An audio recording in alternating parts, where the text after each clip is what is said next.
What's going on, guys? Welcome back to another episode of the Heavyweight Nation podcast. You can see Matt over there on my left. And today we have a very special guest, five-time U.S. Open placer, two-time All-American, now assistant coach at Lehigh, Evan Henderson. Evan, how you doing today? I'm doing fantastic. How are you guys? Had a little bit of a rough patch this morning, but we're back at it. Getting ready to film another episode of the pod. Got a busy day today, Yeah, you guys but have a busy's good for really us. good lineup. Busy's good for us. Oh, so Evan, usually we'll just hop right into it, What kind of, where did your career begin? What age, what kind of got you into it? Was there a special person in your life that, kind of inspired you Oh, this is to perfect. become a This is wrestler? perfect. This is this is my twin brother, and he's the one that really got me into wrestling. So we started wrestling when we were in kindergarten, and it's like just boys will be boys. We're always fighting, scrapping in the house and everything like that. And when we started destroying the house a little bit, my parents were like, "Yeah, we got to get you guys out of here and start getting into something else." And then, like we were in pee wee football and stuff like that, and then we got into wrestling, and that's where we both kind of like made our strides and really had success there, and pretty much pushed each other. And we both ended up at UNC. So both got scholarships out of high school to UNC, and it wasn't a we didn't really know if we were gonna go to school together. And then all of a sudden it's like, yeah, we're both going. And then I just kept progressing as he more went like, yeah, I'm just gonna study a little bit more. I want to get a good education. And I was like, yeah, I'm gonna just keep wrestling, because I mean, we both loved it, or both still do. It's just that I fell a little bit more into, okay, I'm actually really, really good at this, and started really progressing later on in my career. But yeah, we're from Western Pennsylvania, and like the sport's taken me from Pittsburgh area to UNC to Wisconsin to New York City to Cornell to Ohio State. Now I'm at Lehigh. So Yeah, man. You've been traveling all over, man, like yeah, all throughout your career. But this is perfect. You're like you said, you're a PA boy. Me yep. as well. I'm a PA boy. Matt's a New Jersey boy. So we have to ask this at every guest. Where do you think PA wrestling ranks among the other states? Number one, come on, easy, Come easy on, number one. man. Well, okay, you got to think about all the history though. It's like we still have, like, even if we have a couple down years, we still have a backlog of how many really really good guys But have then come if out you of also PA. think about it, you also got to count, in my opinion, you kind of look at the colleges in PA, There's Lehigh, so Penn many. State, Pitt, the big three. Penn State is obviously Penn State. That Yeah, should be an immediate win. Penn State should yeah, be an immediate win. yeah, Like, and plus we just have some dogs. We got yeah. some dogs, man, at So not states. to mention, it's like you have a lot of kids that maybe not even go D1 out of Pennsylvania, and they go to a D2 school, and they're still Facts. killers. Well, I mean, We yeah. like I grew up, I'm close to where I actually grew up was close to Pitt Johnstown, and almost all their kids are from PA, and they're still nationally, like they contend every year. They have a 55-0. That's all yeah, I'm gonna say, Rosa. yeah. 55-0. Yeah, me and Rosa wrestle at East Stroudsburg. Um, so Again, D2. that was used to be a D1, right? Yeah, that was a Um, D1. Now D2, but it's on the way up. It is. It yeah. really is. They made some really good strides this year. And they got some really good kids coming in, some transfers from some D1 schools that are looking to go off this year. So hopefully, Pitt Johnstown, we're gonna come knocking on your door. Oh yeah. But like, so my They're own really good. I mean, I think they were national team champs like the last 2 or 3 years in a row. they usually do pretty well. St. Cloud State, or they what was it, Cloud State, something, St. Cloud State Yeah, or St. something, Cloud. like. Yeah, There's been a couple of those guys that have been like, they've been going up. Kearney used to be really good. Or is it Kearney still a school, yeah. or they did they Nebraska, Kearney. Yeah, yeah. But I know Minnesota yeah, State, but MSU. Yeah, Pat Pecor, he used to come to where my public school was, and he used to run a camp every summer, and so we got tight with him, and they kind of figured out, yeah, you're not gonna go to this D2 school, you're gonna go someplace, so you're gonna go D1 somewhere, not this. So that's and then that's how me and my brother we ended up at Carolina, you know. Yeah. So So talking a little bit about UNC, we've had a couple of UNC guys on the last, week or so. Being a former UNC alum, what do you kind of feel as, North Carolina's kind of on an up right now, another national champ this year. They had, a couple All-Americans and, Lachlan McNeil, obviously. yeah, no, so we had What's it like watching them from the background?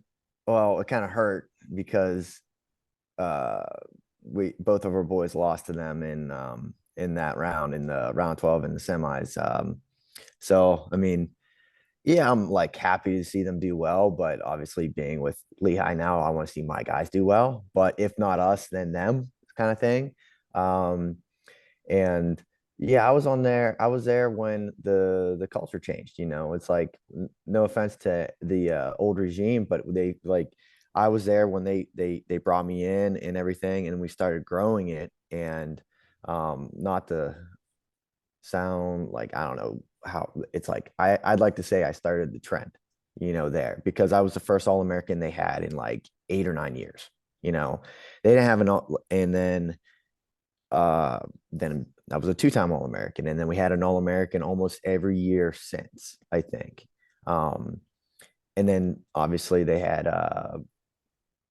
O'Connor, you know, win a national championship a couple years ago, and then this year plus three, and then I have another two All Americans on top of that. That's very Yeah. good. But in my standpoint, I'm like, that's what we wanted. That's what Lehigh wanted because we wanted Josh in the finals, and I think he would have done pretty well in the finals, you know.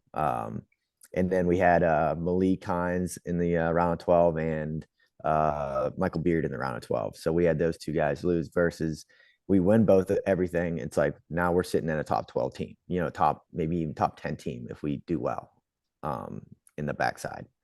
So, but Yeah, it man. is I what it mean, is. obviously, you just name dropped a little bit there. Just some guys that are just really, really good. Talk a Yeah. little bit about that Lehigh team. I know, just obviously you guys had a loss.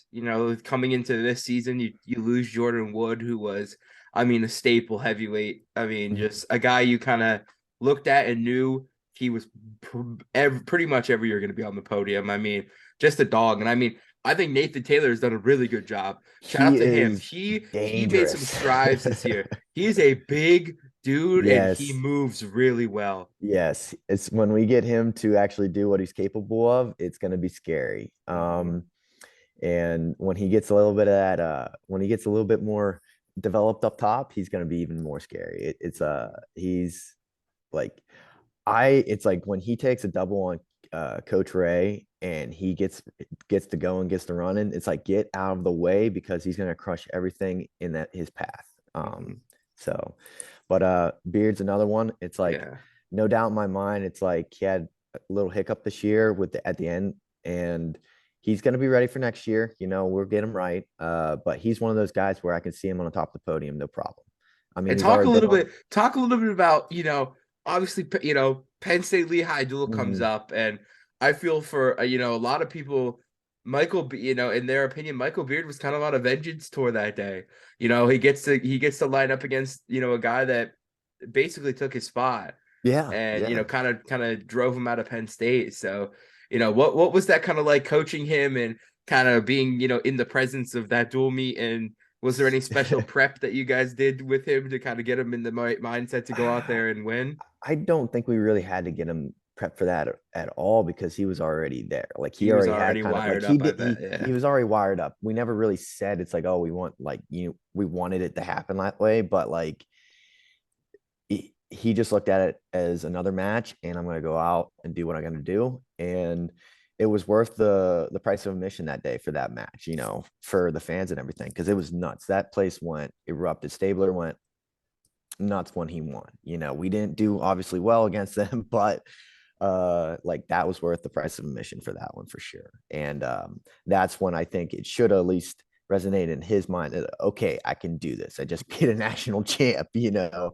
So uh, um, it's just how things work out at the end of the season, period. So Yeah, man. Yeah, I mean, it seems like every time we look at Lehigh, they're getting better and better and evolving to one of the elite schools. well, it's like you got to realize back in 03, 04, there was two teams back to back that won team trophies. And I think prior to, and we keep hating to say about the pandemic, but prior to the pandemic, we were on, they like, and I just got here, but it sounded like they were on that roll to become that top tier, top 10, and then slow and like get into that top five. And we're still working on that. You know, um, we're real close to like a couple things go our ways in these last matches. I mean, we're sitting from instead of at 20 or whatever, 22 or something like that, we're sitting at 12 to 10, you know, and that's what we want. And we want to get that all that momentum, you know, and we still have it. We're still um we got a couple good recruiting classes coming in. I'm like, and you know, it's gonna be fun. You know, we have some hammers coming in. So I'm excited for next year already. So Yeah, man, definitely. And I feel like, a lot of PA, PA guys, I feel like we've all taken the trip to Lehigh. I feel like if you're a PA wrestler, you've gotten to watch a match at Lehigh. I know I've seen the Lehigh Oklahoma State duel a couple of years back where mhm. Lehigh did win off of um I think it was off of it was tied, but then Oklahoma State forfeited in heavyweight and to forfeited heavyweight to Jordan Wood and didn't realize that would make them they would lose because of that. Because they Oh were up wow. so much on the duel. They were up so much, and whoever was keeping the book just fumbled with the score. Oh And man. they forfeited to Jordan Wood and Lehigh won by a point. And I was like, Wow. man, this was a great duel to go watch. But just I mean, I wish they'd bring Who's Number One back to Lehigh. I feel like when Who's Number One was It's at a Lehigh, crazy atmosphere. they were some of the best Who's Number One matches because of it's Yeah. literally like you're in like a coliseum, just people all around you watching. Like Yeah. it just has such like a classic wrestling feel whenever you're Mhm. in the Lehigh wrestling. Yeah, for sure. Like it really didn't hit me until I'm like sitting there at our first stool and I'm like, oh wow, this is pretty sweet. It's because I mean, when I was at Carolina, we never had that type of atmosphere. It might happen there now. I don't know what it's like now, but it's like, wow, I could get behind this. You know, this is I like the crowd, you know, I'm like, it doesn't really bother me if there's nobody there or anything like that. But having that atmosphere, it's loud. I think they purposely took out any type of noise dampening on top to have it really like when 2000 to 3000 people go nuts in there, um it shakes the whole building, you know, for such a small venue. Yeah. There's no better feeling than that, having an electric match and hearing those fans respond. Oh yeah. Trying to think. It's kind of funny that I ended up at Lehigh as a coach because I was recruited heavily by them, and me and my brother, and it was pretty much came down to between UNC and Lehigh. And then this summer when Zach Ray was calling me, say, "Hey, you want to come out and check out Lehigh for coaching position?" I come here with my wife and everything like that, and we start checking out the area. I'm like, okay, I can see myself here. And then I finally like said, "Yep, I'll accept the job." And I said to Coach Pat, "Well, it took you 11 years, but you finally got me." And he's like, and everybody started laughing. I'm like, "Yeah, you finally got me here as a um, not necessarily an athlete, but at least as a coach." So a couple Yeah. years too late, but still, I mean, Yeah, talk a little what bit about, you say, not as an athlete, but I mean, I feel like, in this the sense that you kind of are. You oh know, yeah, yeah, you now are, obviously RTCing there. You're getting ready, for an upcoming, world team and all that stuff.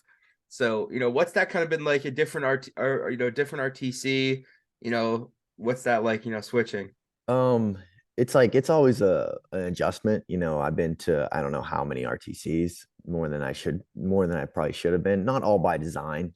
Some of it was uh, caused by external factors and everything like that. But um, this RTC has been really, really good for me just because I have Nashon Garrett and I have Joey LaValle, two like different types of athletes, and they both like kind of like, okay, I got to deal with Nashon's speed and power and lifting me and all that stuff, and I got to deal with Joey's just bulldog mentality and just keeps like grinding at you until he gets his points and everything like that. And plus, he's a little bigger than me, so it really, really helps me. And then Carrie's really, really good at managing everybody. You know, he's it's like, hey, we're gonna do this, this, this. He's like very good at structure, and it kind of like so we don't have to worry about that as much, you know, versus like at some, it's like we'll have separate practices and everything like that where I'm actually getting my freestyle stuff in versus some other programs. It's like you don't have that luxury of having a separate practice or another set of eyes. It's like you're with the college guys and you're doing folk style almost the whole entire year. And then, you know, you turn on freestyle for a month or two right before the open. So it's this year, it's like, you know, I've had that opportunity to pretty much train freestyle the entire year while being engaged with my guys in folk style. So it's been good. So Yeah, and then definitely. yeah, and And I then think that could definitely help your performance as well, you know. yeah. This, you know, do you feel like this might be, you know, this cycle coming up might be the best one that you've performed so far?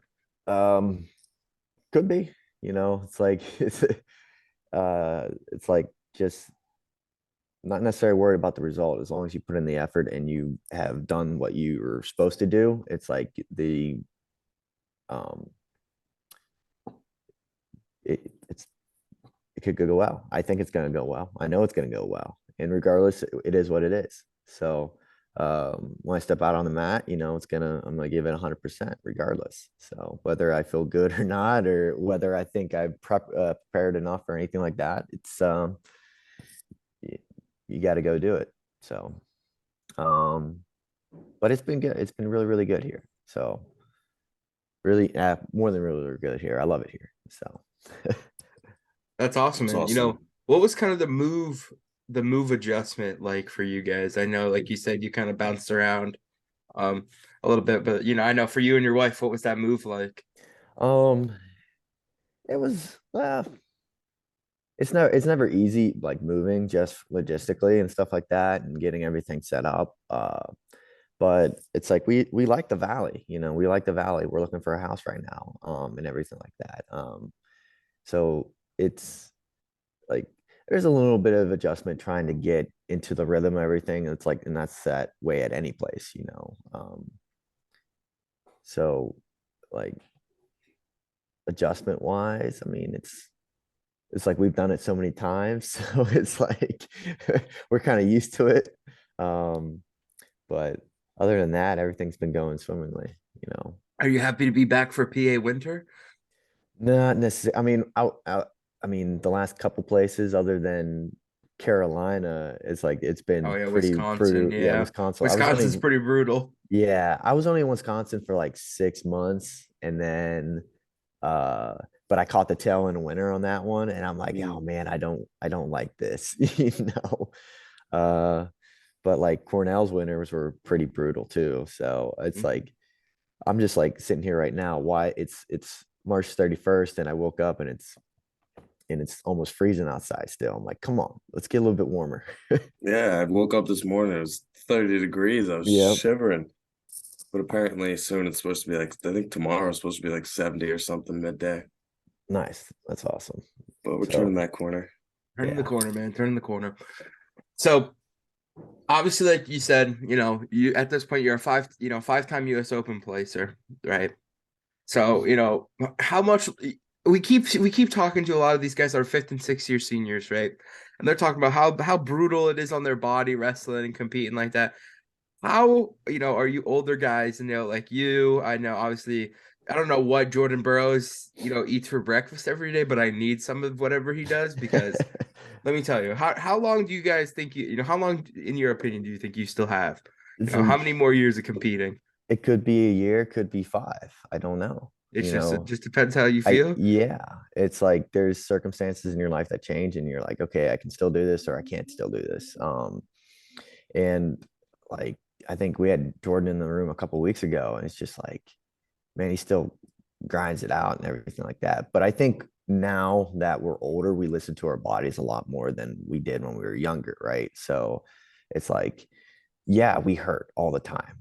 I hurt right now, but it's so like, again, it doesn't really matter. It's like I'm not pushing. It's like I'm the only one doing that to my body. If I want to stop, I'm gonna stop. But it's like I think a lot of people or there's a few things in my head that it's like, okay, nobody cares. Nobody cares that you're hurting. They hope you're hurting. And but I still love winning. I still love to compete.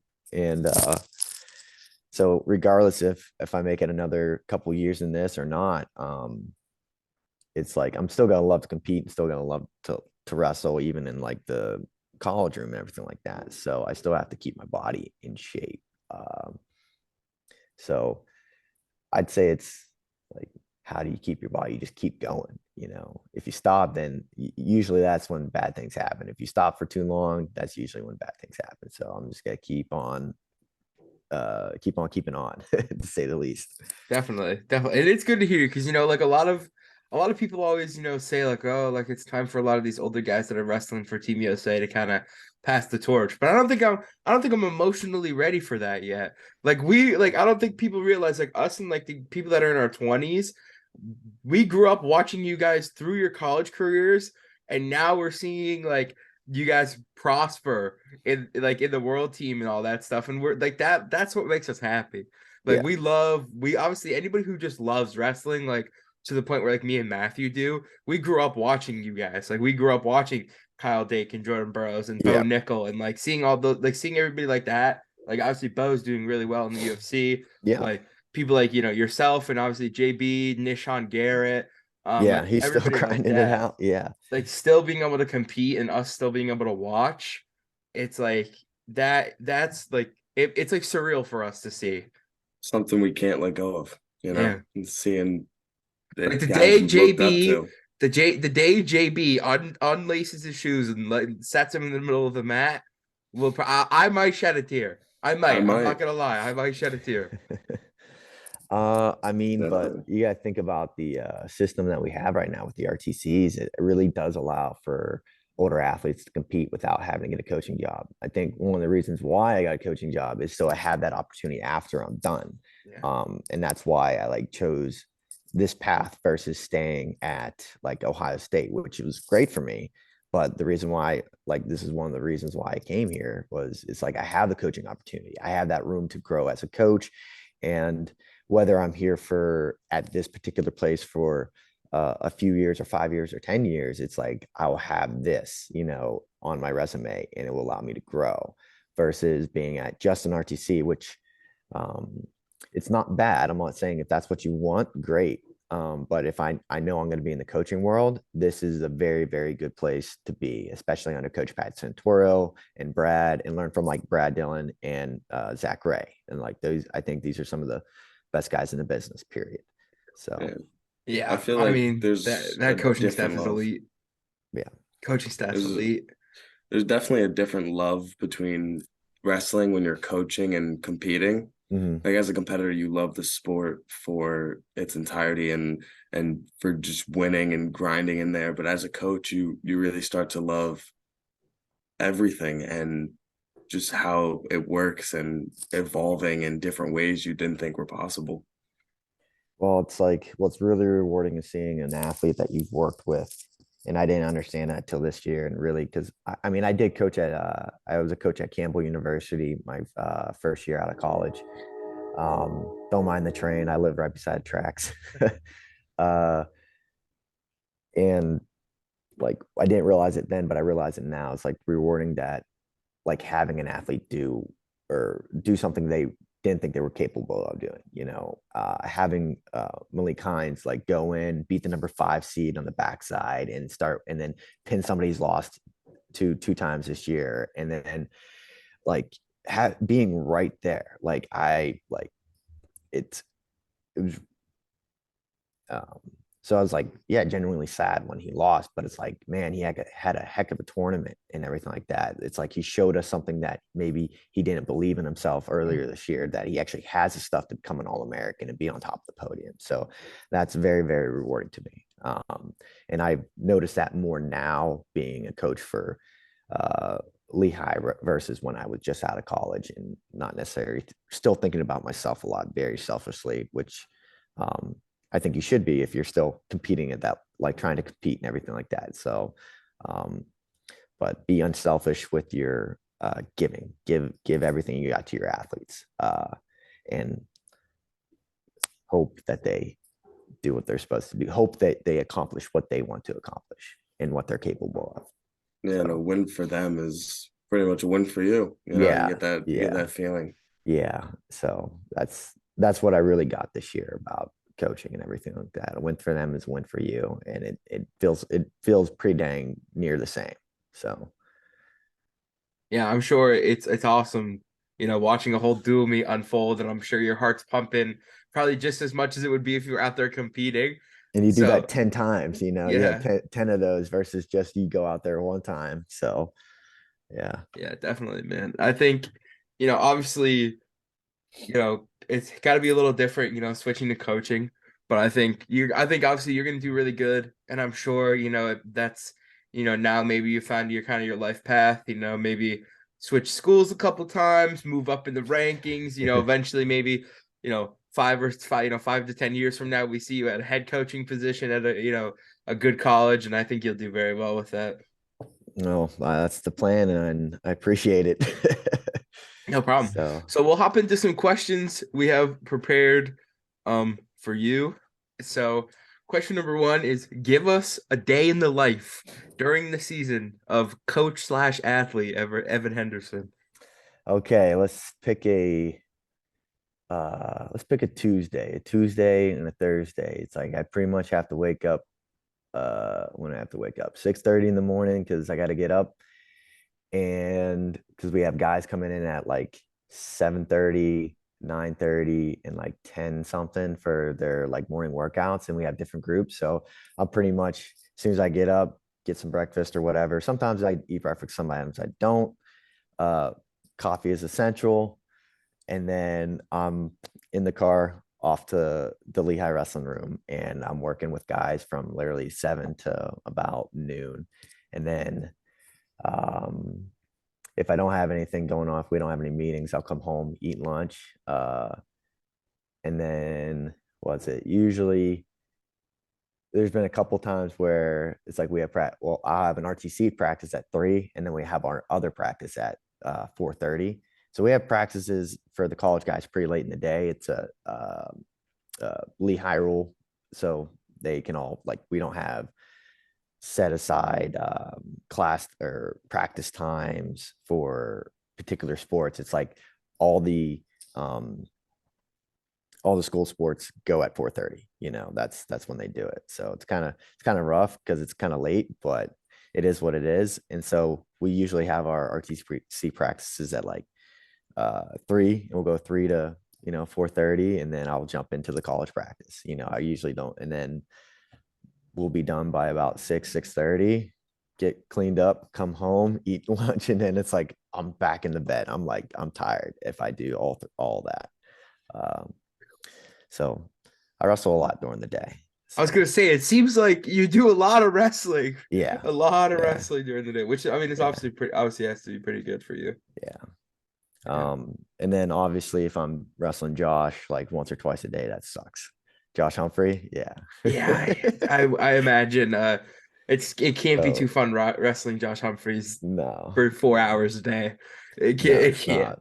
No. And I was his warm up partner all through the like the conference and everything like that. And it's like, yeah, I'm supposed to give him everything I got to get him ready and stuff. And uh it's like he puts boots in on you, and man, it's bad. It's bad. He's Yeah, like that's got to be he's like exhausting. if I don't, he's like, and I get hit in the face and stuff like that, and we give it to each other a little bit, and he's like, well, if I don't do it to you, you're gonna do it to me, and I'm like, yeah, you're right. So we're not trying to hurt each other, but we give you like it's a real, it's a grind for me, wake up in the morning, you can't even walk right. You're like, fuck, this hurts. So, Yeah, but definitely. it's fun. Um, you know, we gotta know, right?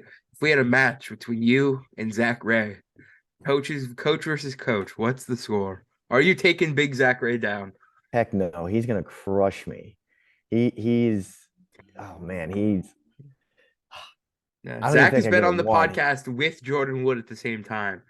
And let's just say they were in the same room together on the same computer. Very hard to fit them both in frame. Two Yeah, very large men. yeah. They're not somebody I'd want to go. I'd want to It's take a like go with. me. Okay, so it's like I think me versus Ray, no chance I get a takedown. Because he'll just sprawl and crush me. Me versus Brad Dillon, I think I could sneak one. Um, but he's very tricky. He's very tricky. And then me versus Pat. Pat again, he's a wily coyote kind of guy, in his wrestling. And it's like I feel like he's super good position, super hard to get in on. Uh and it's actually really super grippy, and it's like kind of it's really annoying. He says I'm strong as crap, but I'd feel like I would have a hard time taking down Pat too, unless I gas him out real quick. So Definitely. yeah. Best place to eat around Lehigh. What's your Ooh, go-to? Obviously, I'm sure you've been trying to explore a little bit, being that you guys kind of just moved there recently. What's the like go-to restaurant you found? so there's this place called Union and Finch.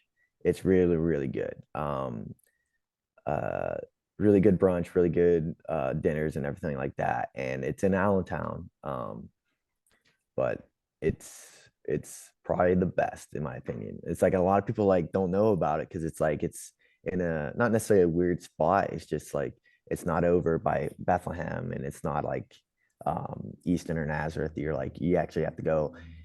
Uh, it's just like a random. It's like Union and Finch. It's like it's literally the crossroads of it. I'm pretty sure, and it's fantastic. Um, it's pretty new, I think, too. It's only been open up within a year, um, but it was one of the first places I had dinner, and me and my wife we've been going ever since. So, What's the go-to? Like, what's the go-to cheat meal? go to cheat meal. Ooh, ooh, dang. uh, go to cheat meal. That's like so. I'm a Western PA guy, and so I'm a Sheets guy. So the chicken tenders and mod sticks from Sheets. That's the go-to cheat meal. Quick, easy, uh, with some ranch on the side. Yeah, it's good. Listen, so when I'm from Eastern PA, So you're a Northeast PA. Wawa. No, no, no. We have sheets here in Eastern PA. Yeah, yeah. No, Yeah. they're around. It's like I Mhm. just remember it's like, but that's the whole thing. Like Jersey, and this is on like in uh Eastern PA is like the Wawa. So Yeah. it's like yeah. So I grew up in the town I live in, right? We had sheets. That was like what we had. And then Mhm. I went out to college in East Stroudsburg, and they have Wawa. Let me tell Yeah, you, Wawa, not even close. it's not. Sheets is worlds better. Yes, Worlds better absolutely. than Wawa. Not even a competition. So if anybody out there listening has a question about like wants to question this, let's get on the podcast Yeah, and we'll because we hash it will. out. We'll chop it up. Wawa doesn't even have the license to have a deep fryer. So immediately you're done. You're shot at that point. No Exactly. arguments from me, man. I Yeah, agree. Matthew agrees. Matthew is from Jersey too. So that's a I'm a big Jersey guy. I agree. Yeah. We have some Western PA boys on the team too, and they just say, well, like they're like they don't even touch Wawa. They're like sheets for life. So it's a valid statement. Valid team to be a part of. In Jersey, we have a quick check. Quick check. quick check. Yeah. So it's like all those things, but it's just like more food. More More food. food. More food than the Yeah, there's just sheets? like I'd say it's better food, You ever click through a like sheets higher menu quality. before? There's so Holy much I'd man. say it's stuff. higher quality. I don't know. I think sheets is pretty good. But obviously you've And had they a pump your very gas. Well, that's a New Jersey thing. Us PA men know how to, take the gas nozzle off and put it in your own Oh, I know vehicle. how to. But you obviously have had a very long, very extensive wrestling career. Favorite wrestling shoe that you have worn throughout your entire career? Uh, the TWR 900, so the ASIC Wow. Tigers. Yeah. Wow, you were quick with that. You didn't Yeah, even no, have to those are my think. no, those are my favorite. Uh, if I would have to go by brand, it's like remember the Nike takedowns, like the takedown Yes. threes or something like Hmm. that. I wore them in high school. Um, the I can't say what I want to say about Brutus. The Adidas, I would have to go Combat Speeds, but like the older versions, the ones that actually are not like they're a couple, they're not as good as they used to be, say it that way. And then another ASIC one that I really like were the Rulons, back when Rulons were Rulons. So, but the TWR 900s are probably the best, and whatever version they're coming out with next, I'll probably try to get. Definitely. So, Yeah. Definitely. We had some crazy answers. Yeah. We've asked pretty much everybody we've had on, since we started this round of podcasts, and some guys were sneakerheads. Some guys were big wrestling shoe guys. They're talking about all these vintage, like, 80s, 90s, shoes that they were getting and all this mhm. stuff. And I'm like, man, I just wore some Asics. Yeah, it's just some Asics or some Adidas Yeah. and throw I those mean, on. I think I have like the probably the shoe I wore the most since in college and everything like that. And since then has probably been the Nike Inflix. Oh But yeah. it's just basically, it's like I still love like my competition shoe is the TWR 900s, you know. Yeah. I like the influences. I wrestled my back end of high school in inflixes, and they lasted. I mean, I think I had to get a new pair every year because I would blow the toe out on them, but I'm Yeah, also a like heavyweight. cracks. I also am a heavyweight, so I put a beating on shoes. A lot of heavy stepping and, yeah, not picking up my feet when I walk most of the time. But um Next question. Favorite neutral attack? Ooh, probably a classic double. Classic double, you know. there's nothing better. As a No. fan, from a viewer standpoint, when you get a nice double and you take off, oh, there's Hmm. nothing better to watch. Yeah. Oh, yeah. That's a But I good am one. crafty with the how I score on my feet. I don't know how, but hey, I took Musakayev down with a double, so I'm like, okay, True, yeah, true. It's yeah. a factual Also, statement. It's a yeah, factual statement. yeah. Hey, I got everybody said I was getting my butt kicked, but I did take him down first, you know, Hey, and then I came back and he broke him. So Definitely. That's awesome. Where's your if you've wrestled a million places, so where's your favorite place to wrestle? favorite place to wrestle as far as like a competition venue or like a practice room? Like a competition venue. Competition venue. out of all the places you've competed, which one was your favorite? Which one was my favorite? I actually really like the Coralville, that Extreme Arena or whatever it is. That Hmm. was pretty cool. Like I've wrestled in there a couple times and they did a relatively pretty good job. But like Madison Square Garden was pretty cool to wrestle in, even though I didn't do well there when I was in college. Another one that was really really cool was the in Dagestan, Kasarut. They have this the Intercontinental Cup in this arena, pretty much built just for wrestling, and it got so loud in there. It was awesome, and that was a pretty cool one to wrestle in too. Um, Let me see. I think I might have a picture of it, and I can pull it up real quick. Definitely. That's awesome. I feel like there's some really, really, really cool events. Mhm. Especially at the senior level. I think they not that they try a little bit more, because I think obviously, what did you think of Tulsa this year? What did you think of it? Tulsa was a good event, good Mhm. venue, I We think. heard a lot of good things. A lot of the Yeah, it athletes was. said, like, for anybody that from the NCAA, if anybody's watching, um, the athletes really only care about one thing. if the hotel is walking distance to the event. That is all Absolutely. that they You know, care that's about. all that we care Because about. the last thing that anybody who is sucking weight and tired and on their last day of wrestling, day 3, wants to do Is is have getting to a bus or get in a yeah, bus or in a car and drive. Make yeah. it hotel here, wrestling here, you Hmm. walk, and it's perfect. That's what every athlete said. Yeah. That they actually said that it was this that Tulsa was probably one of the better ones in the last 3 years. Yeah. What's the other one was a lot of people loved Pittsburgh, and plus Yeah. Pittsburgh's a wrestling town. So it's like I it's can't wait. oh We're excited for Nationals to come back to PA in 2 years. yeah. Well, To it's in Philly. Philly. Yeah. Into Philly. Philly's I think that's gonna be nuts. I'm excited. I'm really excited. I think all of us, our whole brand is gonna go. We're gonna bring everybody with us. We're all gonna Mhm. go go to Nationals. I think it'll be dope. It'll But be I think they'll this pack it. I think, even though it is in Philly and not in Pittsburgh, I think oh, they'll it's gonna still be pack packed. It's it. gonna be It's packed. I And mean, the venue is small. The venue is smaller than what Tulsa was. I think Tulsa held 35,000 was max, and they were sitting right about 30,000 fans for are you like sure that per session. And I'm so I know it's not assuming that much. Like no. it's in the teens. Like so the biggest the in Missouri, they Mhm. have the or in St. Louis, that's the biggest arena that holds the most people, and that's only about I think like 18. Was it? I thought it I said 30, but I might be wrong. BOK center capacity.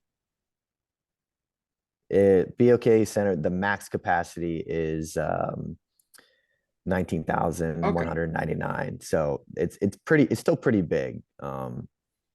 Like, but I know the center and the NCAA sells out every single year. You know, Mhm. there's never a time where they don't sell out.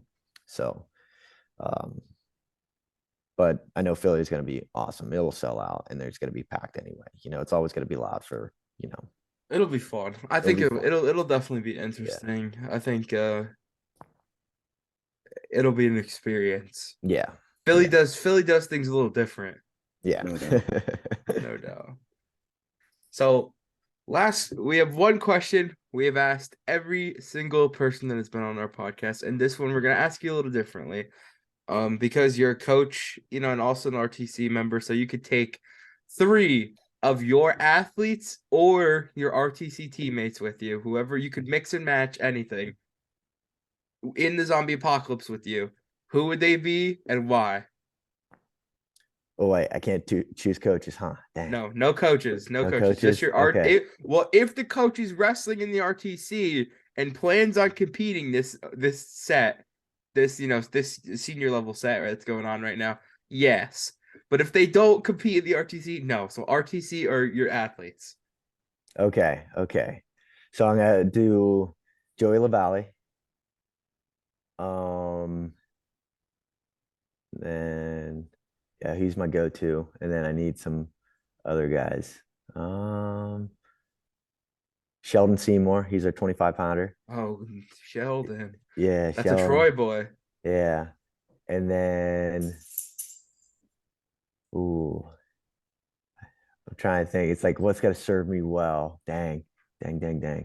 Um, no, I need a big guy. I'm gonna go with Nathan Taylor.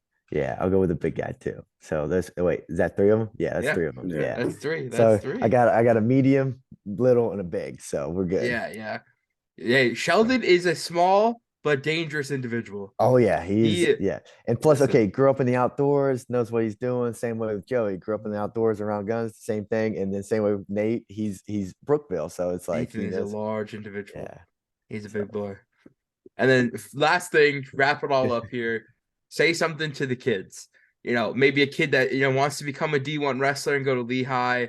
A kid that is just needing a little bit of motivation in wrestling. Say something to the kids out there. keep grinding, keep grinding.